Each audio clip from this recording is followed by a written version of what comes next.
dragged down there. The teams would strip them down and roll them into the river. Then they'd be bundled up and towed out to the sawmills. The outpost sits on top of the old workers' campsite.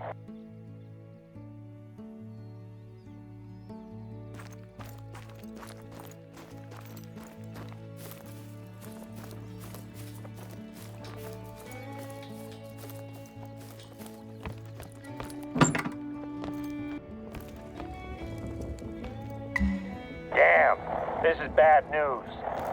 These logs have all the signs of a beetle infestation.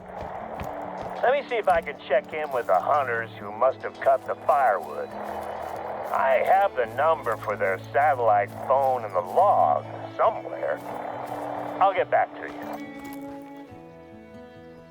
I just found the number. I knew I had it here somewhere. I'll give the hunters who stayed here a call and see what they have to say. I'll call you back in a moment after I've landed.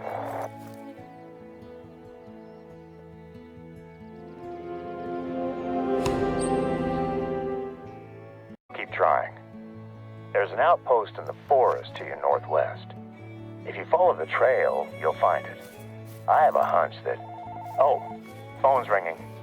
I'll call you back when I get some answers from these guys about where they cut the wood. Head to the forest outpost in the meantime. I'll bet that's where they were.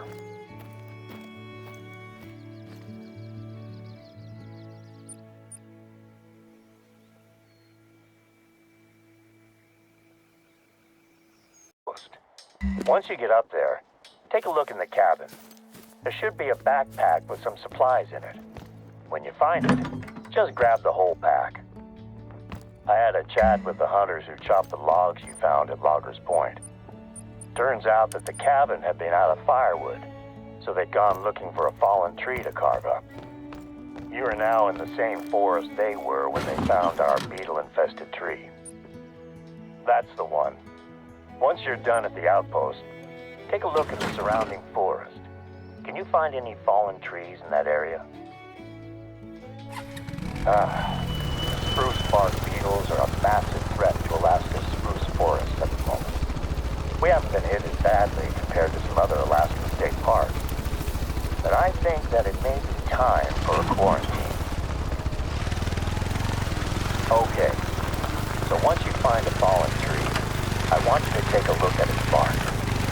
Does it look healthy? If so, it's probably not the tree we're looking for. This is the one. Okay, in that pack you should have a canister of paint and a nozzle attachment. Use them to paint a big pink X on the tree. And let's take a look around to make sure the beetles haven't started to spread. If you see a spruce in the immediate vicinity of the fallen tree, mark it. And our forestry team will come out and take care of it. If it's untouched, they can just spray it with pesticides to protect it. If it's already infested, then they'll cut it down and haul it away for burning.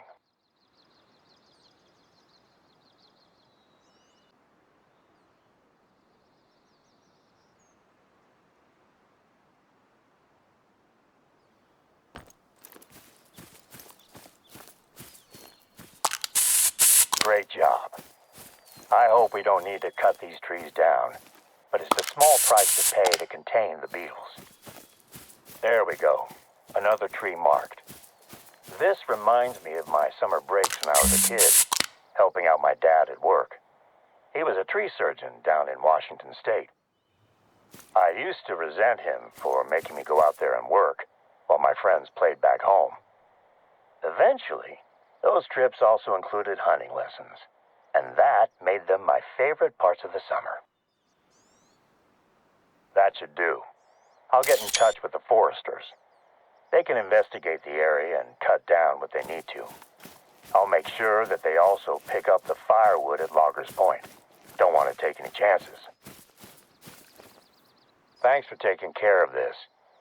It's becoming a full-on phobia of mine that these beetles are going to destroy the forest here. We sprayed pesticides across the western edge of the forest as a preventative measure earlier this month. But any new chemicals in the air, soil, or water make me uneasy.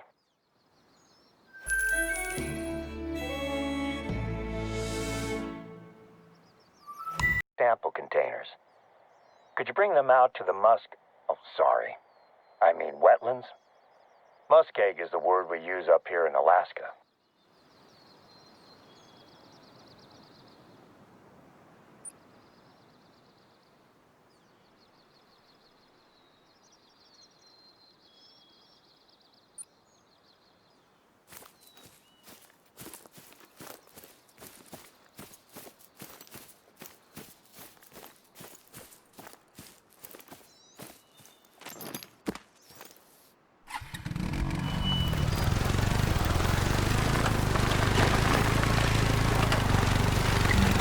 Going to be grabbing some samples out there.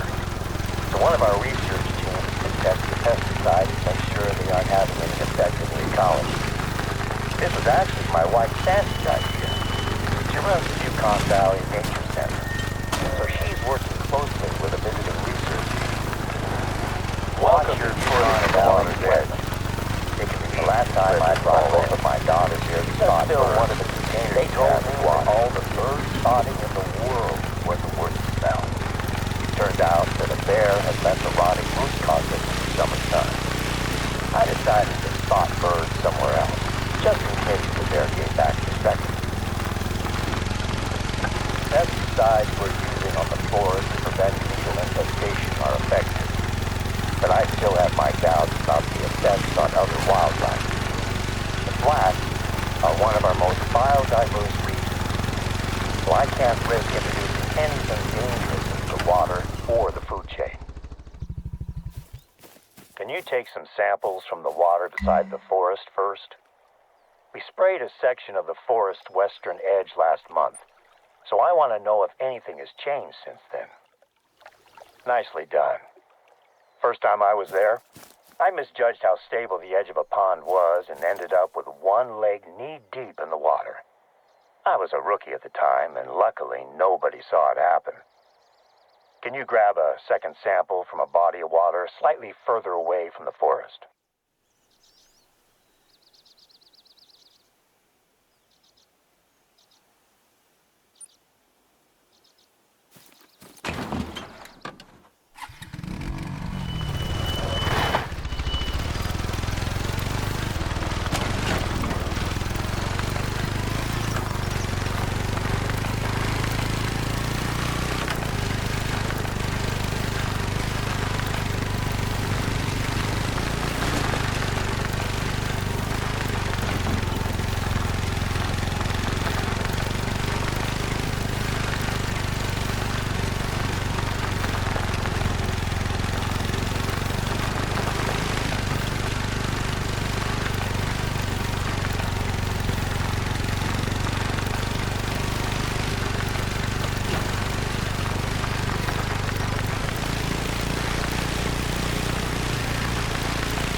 Great.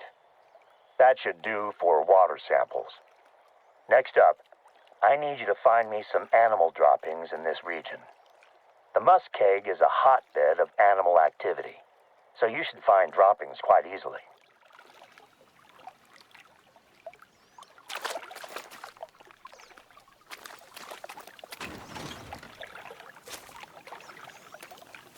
If the pesticides have drifted out to the flats, I want to know if it's making it into the food chain.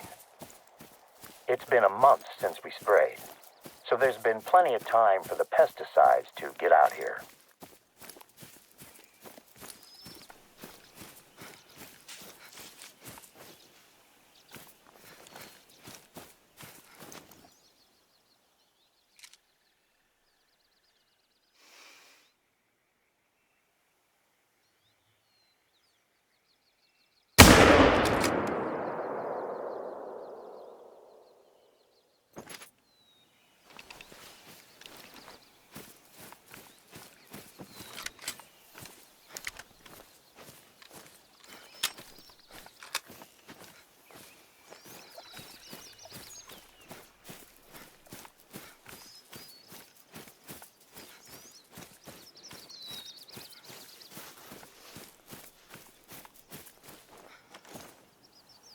That's what we're looking for. Perfect. Could you find a sample from a different species as well? It's better to grab a larger sample size while you're already there in the field.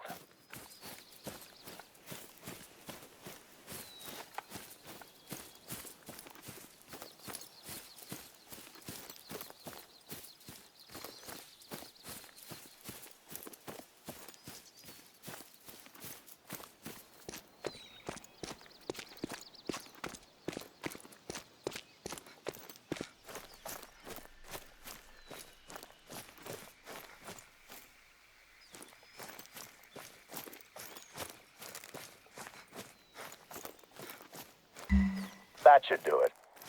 Now we'll be able to tell if anything larger than a fly is ingesting chemicals that we should be worried about. It's hard work wading through the muskeg, huh? I have a spot where you can drop the samples off, and I can easily pick them up. Oh, I just remembered. I've been speaking with my wife about the work you've been doing, and she mentioned a few tasks that she has on her plate that I think you could help her with. I gave her your number, so expect to hear from her. She's working on some very important studies at the moment. Hang on a second. I'm getting a call.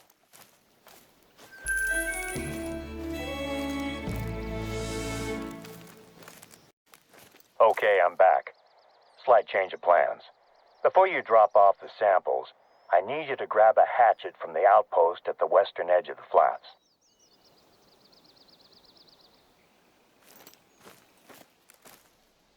We have a bit of a situation out in the northwest corner of the reserve, and you're perfectly placed to take care of it. It looks like storms have weakened the roots of a tree, which is about to collapse onto the train tracks. Let me know when you grab the hatchet.